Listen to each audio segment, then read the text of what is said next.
اب اللہ تبارک و تعالیٰ نے حضور علیہ السلام کے ذریعے اس رسم کو مٹانا تھا کہ منہ بولا بیٹا حقیقی بیٹے کی طرح نہیں ہے. تو جب حضرت زید نے اپنی بیوی کو طلاق دے دی تو پیغمبر علیہ السلام کو حکم ہوا کہ آپ اب زینب سے نکاح کر لیں. اب اگلی آیات میں ارشاد فرمایا گیا، اعتراض ہوا کہ یہ تو بیٹا تھا. اللہ تعالیٰ نے فرمایا کہ ما کان محمد ابا احد من رجالکم ولکن رسول اللہ وخاتم النبیین، کہ محمد صلی اللہ علیہ وسلم تم میں سے کسی مرد کے نسبی باپ نہیں ہے، لہٰذا زید ان کا حقیقی بیٹا نہیں ہے.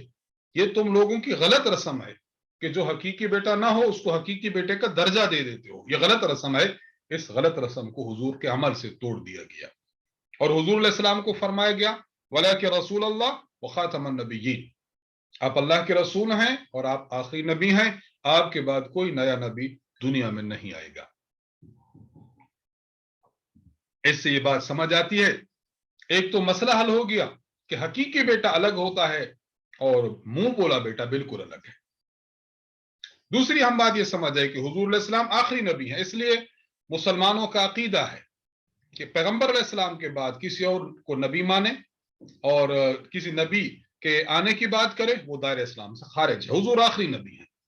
آیت نمبر 45 میں اللہ تبارک و تعالیٰ نے پھر اپنے نبی کی 5 خصوصیات کو بیان کیا. چونکہ نبی کی نبوت کا ذکر ہے، آپ کی شان کا ذکر ہے، تو فرمایا آپ کی ختم نبوت بھی شان ہے اور آپ کی یہ بھی شان ہے. یا ایھا النبی انا ارسلناک شاہدا ومبشرا ونذیرا، ہم نے آپ کو بنایا نمبر 1 سب سے پہلے شاہد، آپ کو گواہ بنایا، آپ اپنی امت پر اور پچھلی امتوں پر گواہی دیں گے. نمبر 2 مبشرہ، آپ خوشخبری دینے والے ہیں. نمبر 3 نذیرہ، ڈرانے والے ہیں. داعین الی اللہ باذنہ، چوتھی بات کہ اللہ کے حکم سے اللہ کی طرف بلانے والے. وسراجا منیرا، اور آپ ایسا چراغ ہیں جس سے امت کو روشنی ملتی ہے. اللہ تعالیٰ حضور علیہ الصلوۃ والسلام کے ہم ادنا سے غلام ہیں، نبی علیہ الصلوۃ والسلام کی امتی ہیں. جب ہمارے نبی کا اتنا بڑا مقام ہے تو ہم امتیوں کو بھی اس مقام پر خوش ہونا چاہیے کہ ہمارے نبی کی شان یہ ہے. حضور علیہ السلام کی چند خصوصیات کا ذکر ہے آیت نمبر 50 میں. یا ایھا النبی انا احللنا لک ازواجک اللاتی آتیت اجورہن. نبی علیہ السلام کی ایک خصوصیت یہ کہ 4 سے زیادہ بیویاں حضور کے لیے حلال ہیں، باقی امت کے لیے نہیں. نمبر 2 مال فے میں جو باندی آ جائے گی نبی علیہ السلام کی ملکیت میں آ جائے گی وہ بھی آپ کے لیے حلال ہے، تقسیم سے پہلے بھی آپ کسی بھی باندی کو لے سکتے ہیں. نمبر 3 حضور علیہ الصلوۃ والسلام کے چچا کی بیٹیاں، پھوپھی کی بیٹیاں، ماموں کی بیٹیاں، خالہ کی بیٹیوں میں سے صرف ان کے ساتھ آپ نکاح کر سکتے ہیں جنہوں نے ہجرت کی ہے، جنہوں نے ہجرت نہیں کی آپ نکاح نہیں کر سکتے. اور نمبر 4 کوئی ایمان والی عورت اپنے آپ کو حضور کے لیے پیش کرے بغیر مہر کے، یعنی حضور اب عام بندے مہر تو دیں گے، حضور کے لیے مہر کی شرط نہیں ہے. آپ علیہ السلام نکاح کرنا چاہیں بغیر مہر کے کر سکتے ہیں، امتی کے لیے جائز نہیں ہے. تو یہ چند خصوصیات ہیں. آیت نمبر 53 میں اللہ تعالیٰ نے کھانے کے آداب کا ذکر فرمایا. اس آیت کی شان نزول یہ ہے کہ حضرت زینب بنت جہش سے نکاح ہو گیا. حضور علیہ السلام نے لوگوں کو ولیمہ کے لیے بلایا، کھانا تیار ہونے سے پہلے ہی کچھ لوگ آ کے بیٹھ گئے. اب گھر چھوٹا ہے، وقت بہت زیادہ ہے کھانے تیار ہونے میں. حضرت زینب دیوار کی طرف رخ کر کے بیٹھ گئی، لوگ بیٹھے ہیں بیٹھے ہیں بیٹھے ہیں. اچھا حضور علیہ السلام ایک مرتبہ پھر چلے گئے، پھر تشریف لائے، کھانا کھا لیا گیا. کھانا کھانے کے بعد بھی لوگ بیٹھے رہے. آپ علیہ الصلوۃ والسلام کو بات ناگوار گزری، آپ اٹھ کے چلے گئے. واپس جب آئے تو پھر دیکھا کہ لوگ پھر بھی باتیں کر رہے ہیں. اب ان کو محسوس ہوا کہ حضور علیہ السلام کو یہ بات اچھی نہیں لگی. ہم نے کھانا کھا لیا تو ہمیں جانا چاہیے، تو وہ اٹھ کر چلے گئے. اب آیات نازل ہوئی یا ایھا النبی یا ایھا الذین آمنوا لا تدخلوا بیوت النبی الا ان یؤذن لکم. 3 اہم احکامات بیان فرمائے گئے. پہلی بات جن کو کھانے پر بلایا جائے صرف وہ لوگ آئیں. نمبر 2 کھانے سے پہلے جا کر نہ بیٹھیں. کھانے کا وقت ٹائم بتایا گا، میں آج کے دور میں عرض کرنا چاہوں گا، آپ کو بتائے گا کہ 2 بجے آنا ہے تو آپ 12 بجے نہ چلے جائیں.